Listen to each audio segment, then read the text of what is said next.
Hello, everyone.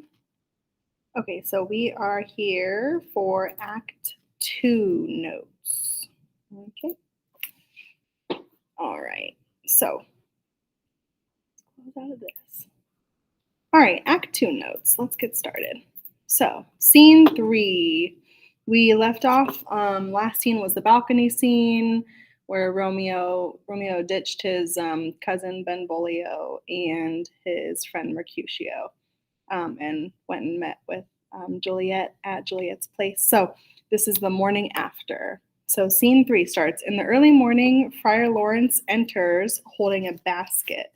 So he fills that basket with various weeds, herbs, and flowers. He knows all about this kind of stuff. Okay.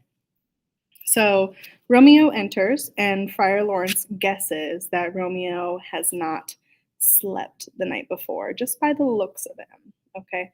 So the friar fears that Romeo may have slept in sin, may have done something bad or inappropriate with Rosaline. Okay. So he fears that. He makes his fear known. So Romeo assures him that that did not happen because he describes his new love for Juliet and his intent to marry her. Okay. So he spoke to Friar and asked him to be the one to marry him and Juliet together. So Friar is like shocked at this sudden shift from Rosaline to Juliet, and he comments on the fickleness of young love, Romeo's in particular. So Romeo doesn't. The only way he knows how to defend himself is that Rosaline did not return his love for him, where Juliet does. So that's why he is all in love with Juliet now, because she returns his love. Remaining pretty skeptical at Romeo's sudden change of heart, Friar Lawrence nonetheless agrees to marry the couple together, Romeo and Juliet. So he agrees to marry them. He expresses, though, it's not for Romeo and Juliet's love to be, whatever they believe it is. It's so that they might end the feud between their families. Okay, between the Montagues and the Capulets. That is what Friar Lawrence, that's what his motive is here. His why. Okay, so the next scene, later that morning, Mercutio and Benvolio wonder what happened to Romeo the night before when he left them to go see Juliet. So they're wondering this because Tybalt has sent a letter to Romeo's place, challenging him to a duel. Mercutio responds that Romeo is already dead, struck by Cupid's arrow. He's so in love, like he's always letting his heart make decisions. He wonders aloud whether Romeo could defeat Tybalt.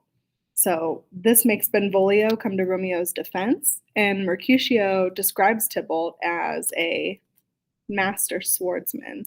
So do we think a master swordsman can beat Romeo? We're kind of on the fence a little bit. Sorry. Mercutio hates all that Tybalt stands for. He just cannot stand Tybalt. Tybalt is a very good at dueling. Okay, so Romeo then arrives, and Mercutio immediately begins to ridicule him, claiming that Romeo has been made weak by love. Then Mercutio accuses Romeo of abandoning his friends the previous night. So Romeo doesn't deny that. He did abandon them, but claims that his need was great because it was for love. So his offense to them of abandoning them is forgivable. Okay. Then, shortly after, Mercutio and Benvolio leave to go have dinner at Montague's house. Mercutio and Benvolio leave to have dinner at the Montague's house, while Romeo stays behind to talk to Juliet's nurse. Okay. Juliet's nurse just approached Romeo to get to talking to him. And he asked the nurse to tell Juliet to find some way to go to Friar Lawrence's cell at the church that afternoon.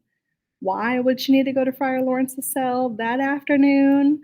So they can be married the day after they met, not even 24 hours, okay? So the nurse agrees to deliver that message and to set up a cloth ladder so that Romeo might go to Juliet's room on their wedding night and solidify the union. Okay? All right, that is it for these two scenes. I know they're really short. Okay,